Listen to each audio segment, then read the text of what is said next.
पता है आपको परेशानियाँ किस रूप में आ रही है इंसान के आगे? परेशान कैसे किया जा रहा है इंसान को?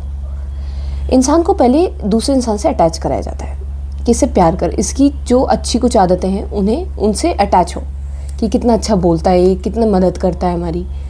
बस एक बार तुम्हें उससे प्यार हो गया, चाहे वो बाप हो, माँ हो, भाई हो, पति हो, कोई भी हो, बच्चे हों, उससे पहले प्यार कराया जाता है कि किसी तरीके से अटैच हो, किसी तरीके से तो जुड़े, इसका सिस्टम उसके सिस्टम से जुड़े, उसी किसी भी हरकत से प्यार हो जाएगा तुम्हें।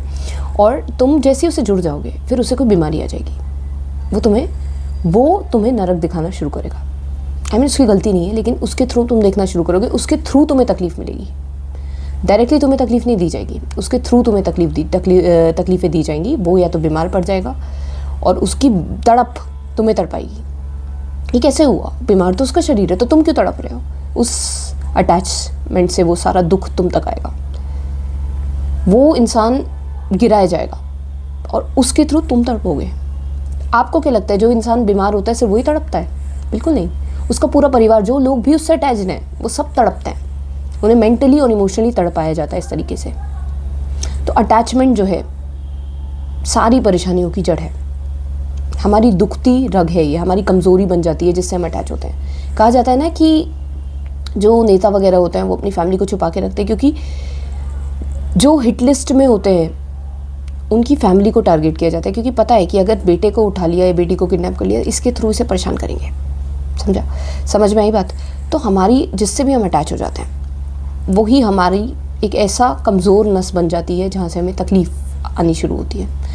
उसे कुछ होता है और दर्द हमें होता है, उससे ज़्यादा दर्द हमें होता है। वो फिर भी एक बार को अपना दर्द सह लेगा, लेकिन हम उसका दर्द नहीं सह सकते। अगर वो परेशान है तो हम परेशान होते हैं। उसकी चीज़ें हम पर्सनली लेने लगते हैं कि जी इसकी परेशानी नहीं है, इसकी नहीं है, हमारी है। हम अपने ऊपर लेने लगते हैं उसकी परेशानी। तो अपनी परेशानी तो अपनी है ही, दूसरों की परेशानी भी अपनी ही हो जाती है।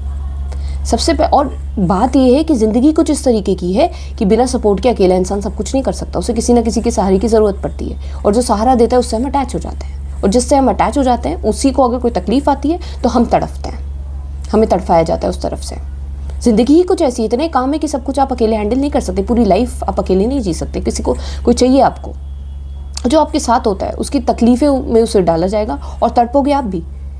अंदर ही अंदर आप तड़पोगे। उसकी तो दिखने वाली तकलीफ़ होगी, आपकी अदृश्य तकलीफ़ होगी। और आपकी ज़्यादा खतरनाक तकलीफ़ है मेरे हिसाब से मेंटल इमोशनल तकलीफ़ ज़्यादा बुरी है।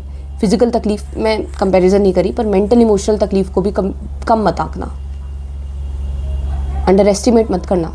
मेंटल और इमोशनल तकलीफ़ों को बहुत परेशान करती है इंसान को, बहुत ज़्यादा। तो जिससे हम अटैच होते हैं ना, उसी के थ्रू पीड़ा आनी होती है हमें, उसी के थ्रू हमें